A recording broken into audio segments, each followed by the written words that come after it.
In today's video, I'm going to teach you how to embed code to Webflow, quick tutorial. We'll cover both places you can add code in Webflow, site-wide custom code in your project settings, and page-level embeds inside the designer. Start by signing in to your Webflow account and heading to your dashboard. From there, open the site you want to work on and go into its settings. In the left sidebar, choose the Custom Code tab. This is where you can paste snippets that should load across your entire site. You'll see two main fields, one for code in the head, and one that loads before the closing body tag. Put things like meta tags, global CSS, or analytics scripts in the head. Put scripts that should run after the page content, like some JavaScript libraries or tracking pixels, in the footer area. Paste your snippet into the appropriate box and make sure it's complete, including script tags if required.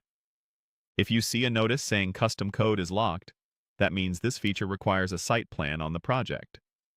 You can still continue with the designer method I'll show next, but site-wide code won't activate until a plan is added. Now return to your dashboard and click Open in Webflow to launch the designer for that same site. Inside the designer, open the Add panel.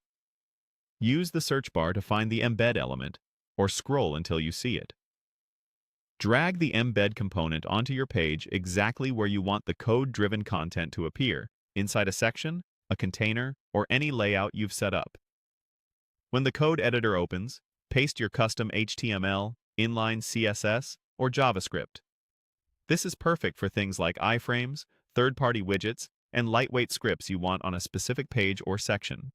Keep in mind that many scripts won't fully run inside the designer preview. That's expected behavior. To see your script in action, publish or export your site and test it on the live URL. A quick reminder, access to embedding custom code is limited on free plans. You'll need a paid Webflow account or an active site plan for full functionality, including site-wide custom code and certain script behaviors. That's it. Use project settings for global snippets that should load on every page, and the embed element for targeted on-page code. Publish to verify everything is working,